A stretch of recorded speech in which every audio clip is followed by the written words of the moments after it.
Today,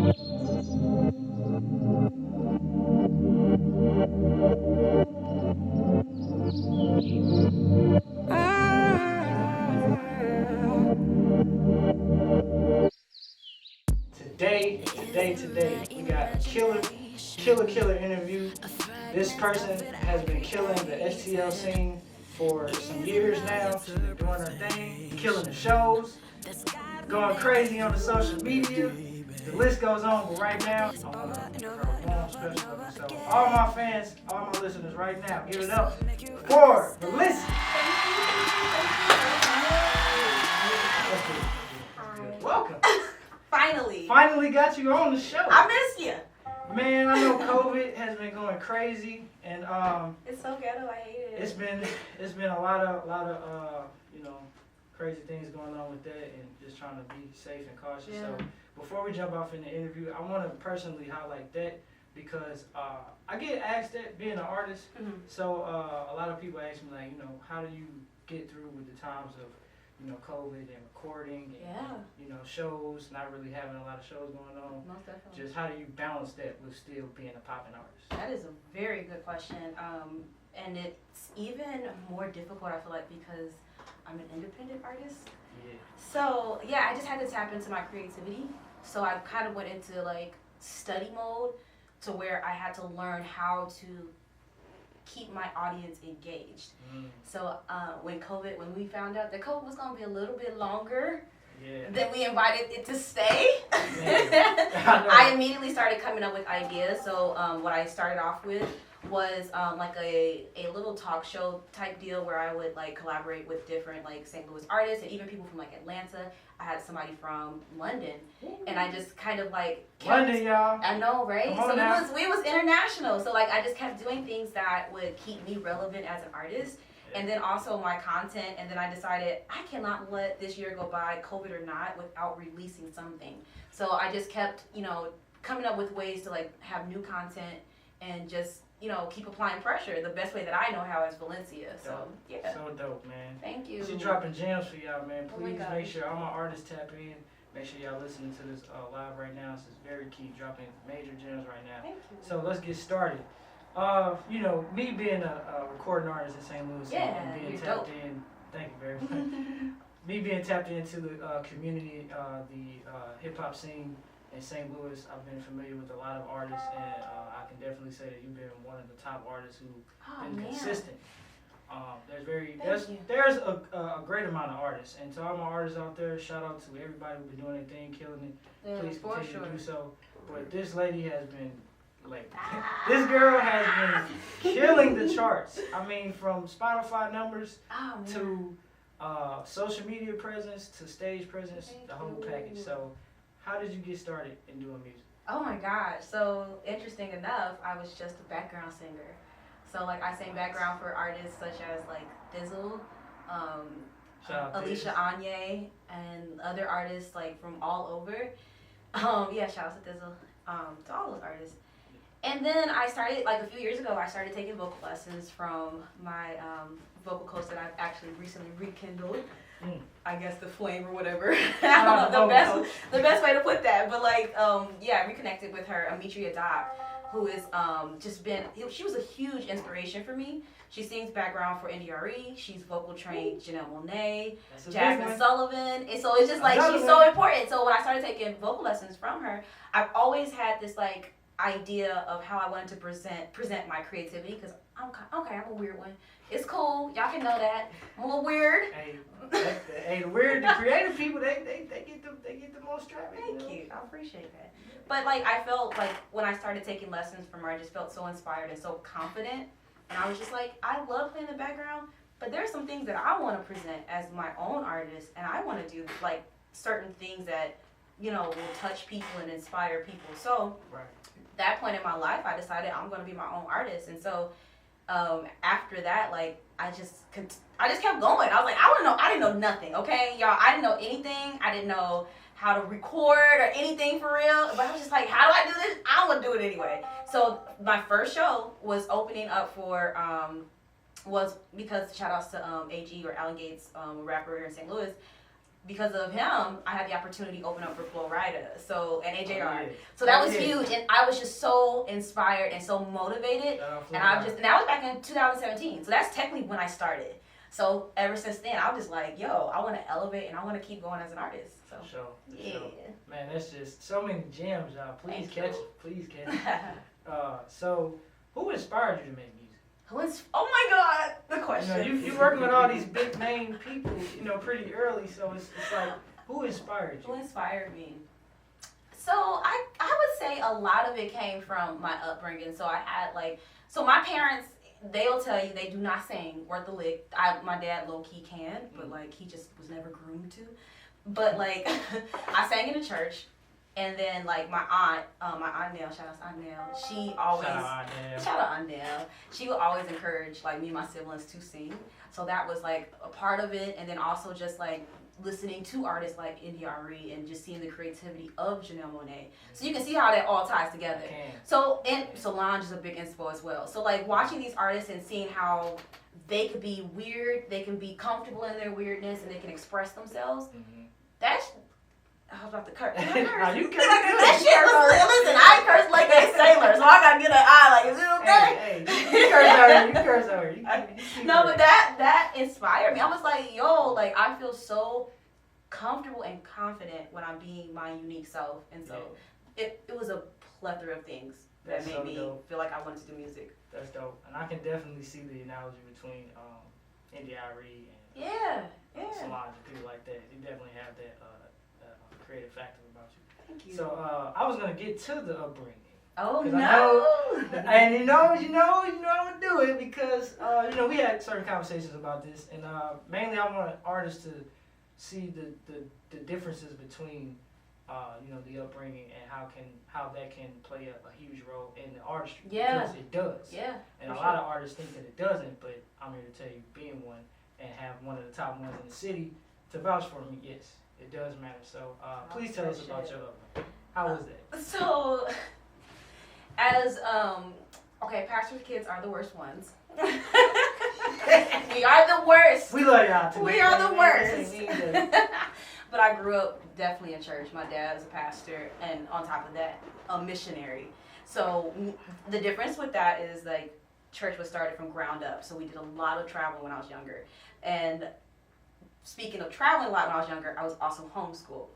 So that was pretty much my upbringing in a nutshell. And it's just so I had pretty much a very sheltered, and that's why I say pastor's kids are the worst ones, because you're going to look at my page and you're like, is this the same stuff that was on the radio?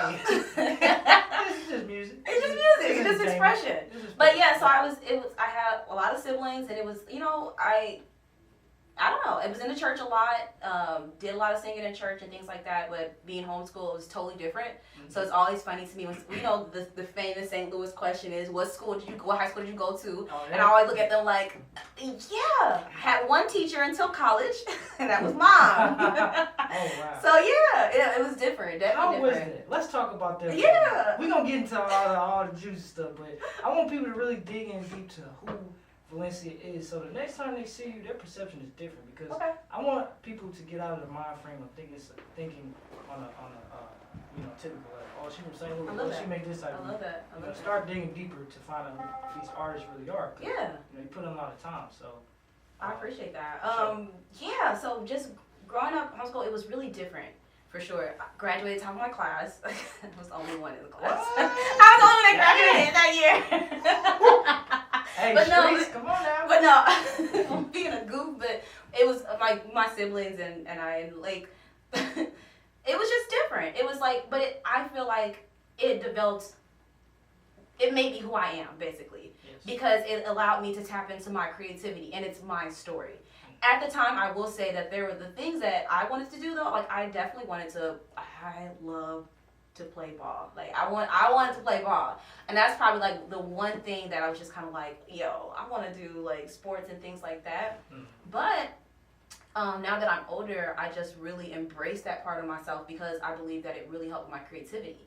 So, and I when I say that, I mean, I'm talking about, I'm a creative person. I'm a creative cat. Mm. So I was writing plays. I was writing stories when I was younger, and then man, I would make the costumes and then perform it in front of my parents, like with some of my siblings. The whole Streetz 105.1. Make sure y'all tapped in. The whole show, Yes. from the production, script writing, probably the janitorial services, all of that. But you gotta do that if you want to win, y'all.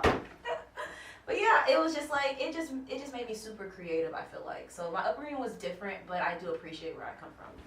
That's the key, making sure you Yeah. don't ever forget where you come from and embracing it to the fullest, Exactly. which is why I asked you that. So, very dope, very dope. So now let's get to the big part. So, at what point did you start seeing more traffic and more exposure for yourself? Like what song? Very good question. I think I got my recollect on one, but I want to hear yours. So it's a timeline, and so. Because my first single was Seasons. So if you've never heard Seasons, so Seasons is my very first single, and it was just kind of like, whoa. Because I've always been writing music. When I was 16 is when I found out that I really enjoyed and loved one of my passions was writing, songwriting. And so Seasons was my first song, and I didn't know anything about anything at that time.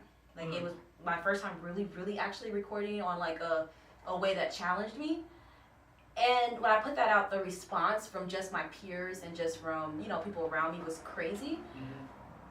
And so after that, of course, I put out my EP, F Girl. I'll keep it, PG a little bit. But after that, what really got things going, because I had like a single, shout outs to Maestro Frio, Another Round. Shout out STL's only Maestro. Yes. It was freaking Vibe. Yeah, I was gonna say that. I wanted you to build up. Yeah. But Vibe was the one though that said the consistency is there, and I'm feeling like this is like really going to take me to the next level because once I got Vibe out, I got that acknowledgement or recognition from Eric Bellinger, and so that was like shout out Eric Bellinger. Yeah, shout out to Eric Bellinger, and so that was kind of like okay. Like, this is paying off. So that felt really good. That's dope. So Thank dope, you. man. In case y'all haven't checked out any of Valencia's music, make sure y'all do that right before we jump into the next part of the interview. Very, very dope artist. Vibe, it was a smash hit on the airwaves, especially on the Spotify streaming chart. I checked that too. Us artists, we tap into Spotify. I look at credits and everything. Yes, so I love that. Thank you. Very dope. I can definitely say that was the single that I would say catapulted you to the next level of your creativity. For sure. Being that may be so, how do you feel about the next part of your life? Like the next creative process, the next set of music? You ain't gonna give us the new music yet, but what's it like for you to make a song now? What's it like for me to make a song now? I think that I handle it a lot more with care. I just kind of understand myself more because I think that a lot of people don't understand how different it is to be a recording artist versus like a live singing artist. A recording artist, like I had to learn that.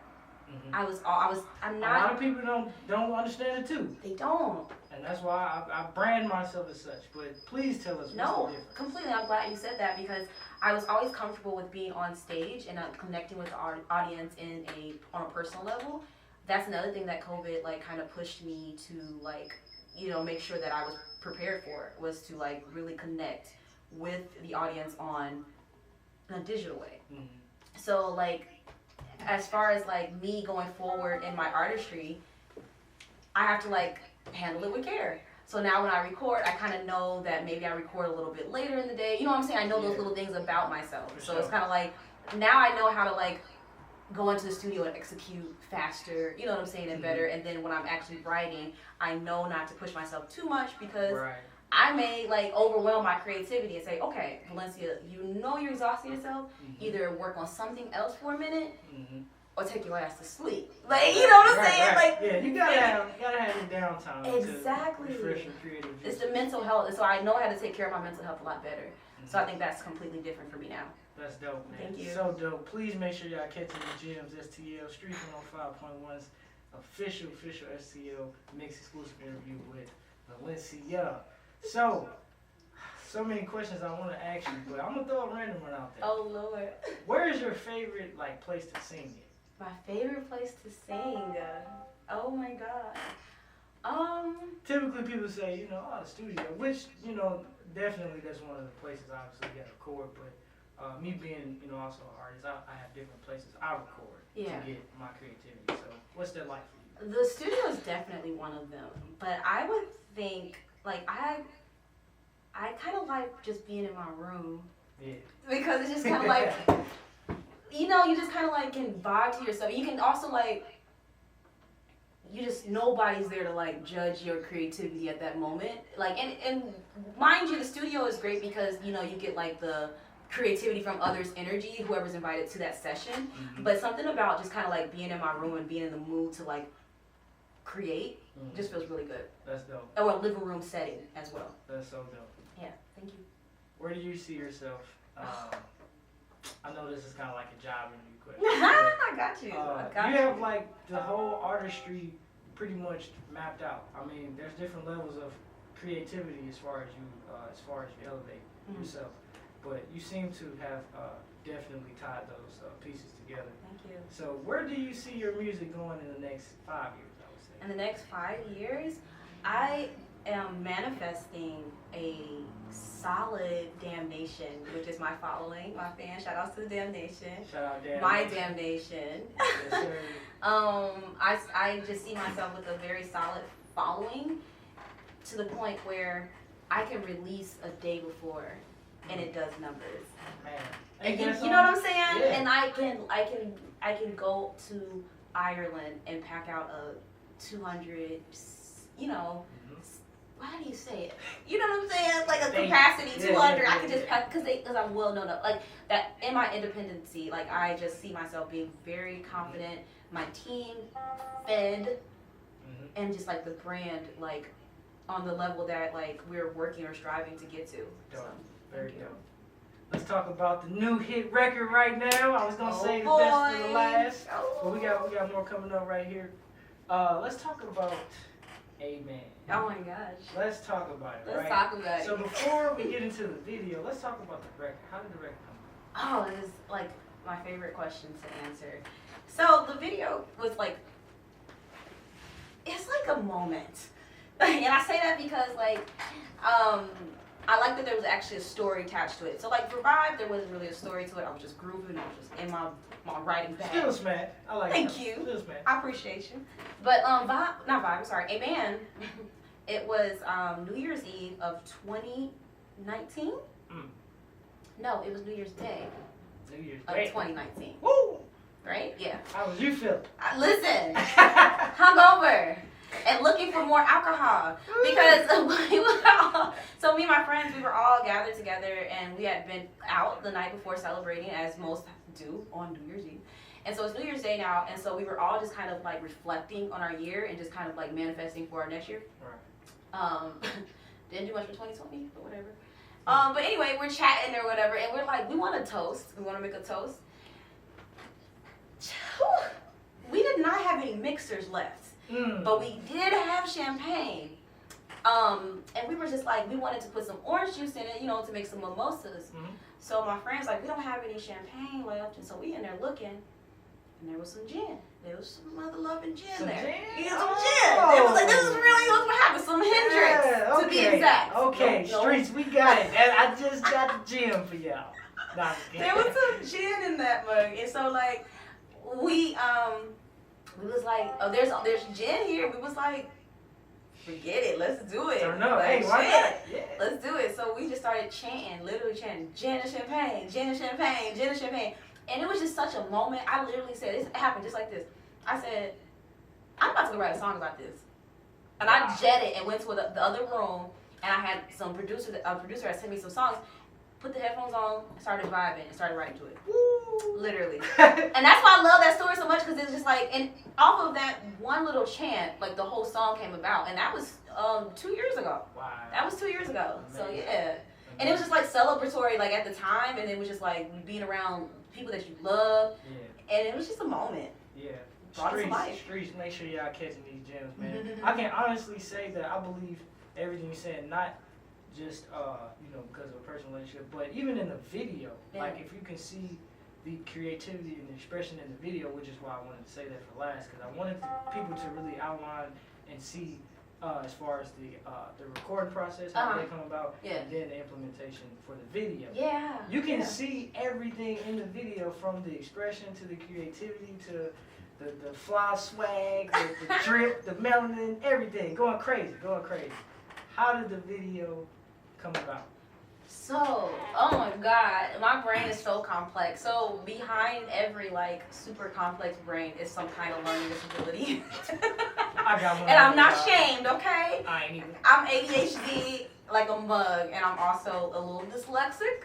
But when I get into the creative mode, it's just nothing stopping me, and I am very grateful for that. So the song itself doesn't necessarily explain what happened the night that we chanted Gin and Champagne. Right. But I wanted to bring those ideas in the video.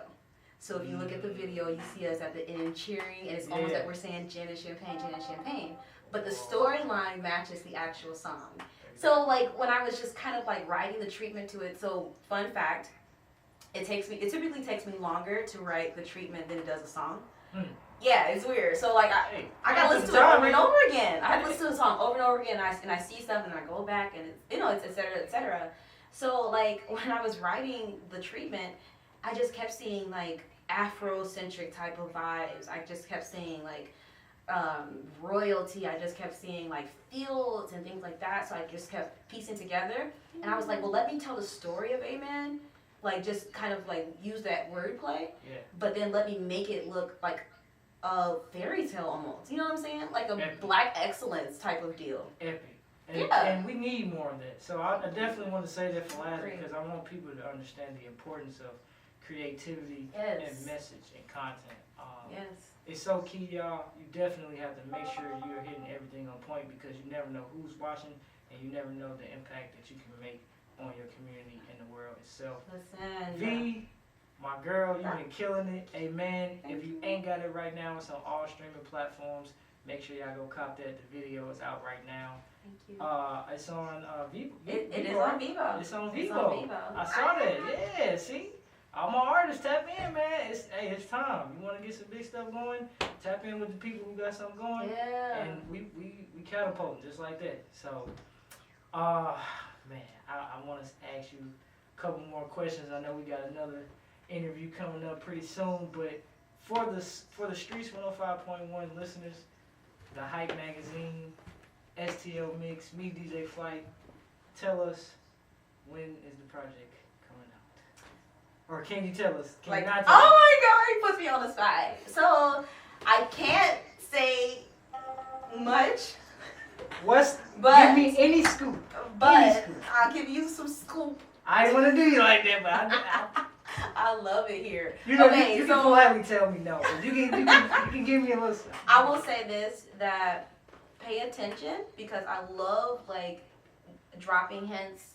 Woo. And I am in my boot camp bag, and I am scheming on the low. But I am working on something very special for y'all, and we're looking at, like, think of me as a bi-quarter type of gal.